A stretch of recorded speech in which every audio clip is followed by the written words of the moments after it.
Hello, and welcome to Today in History for February 14th. I'm Michael Powell. On this date in 2018, another high school tragedy took place.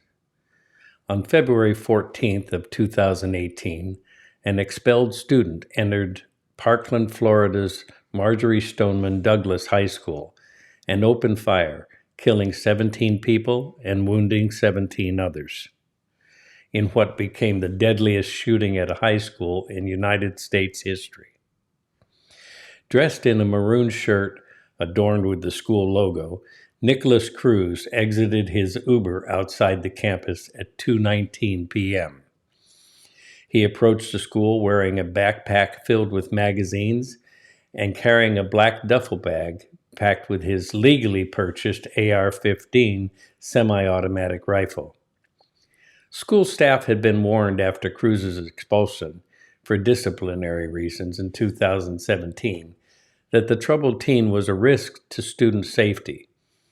When a staff member saw him outside, he hesitated to call a code red. The gunman was halfway through his 6-minute rampage before anyone issued the warning, and by then it was too late. Cruz entered the high school's freshman building on campus, which was mostly filled with freshman students, at 2:21 p.m. and unpacked his rifle in a stairwell. According to NBC Miami, freshman Chris McKenna, 15, spotted Cruz there and received a chilling warning from the gunman, "You better get out of here, things are going to start getting messy." McKenna ran outside where he spotted Aaron Feast, a coach and school security monitor, who took him to the baseball field 500 feet away and then turned back to check it out. Cruz exited the stairwell into a first-floor hallway, firing a stream of bullets down the corridor, shattering windows and shooting through doors. In just under 2 minutes, he had murdered 11 people and injured 13. He then headed upstairs.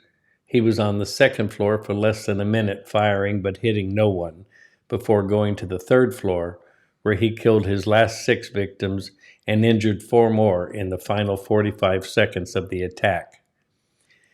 Terrified students ran for their lives. Others remained holed up, hiding in classrooms, closets, bathrooms, desperate to reach their parents. Many began broadcasting the horror on the social media through video and live posts. According to the South Florida Sun-Sentinel, Cruz left the hallways and went to the faculty lounge, where he set up a bipod like tripod on which to rest his gun. He reloaded his weapon and began firing like a sniper at the fleeing students outside. Only hurricane impact-resistant glass in the windows kept the death toll from growing. In all, Cruz's attack lasted less than 4 minutes and left 17 dead. At 2:28 p.m., just 7 minutes after entering the building, he ditched the rifle in another stairwell and left the school, attempting to blend in with the crowd of escaping students. The gunman successfully left the campus, running to a Walmart at 2:50 p.m., stopping at a Subway restaurant to get a drink, and eventually heading to McDonald's. He was apprehended shortly thereafter, being spotted by a Broward County police officer.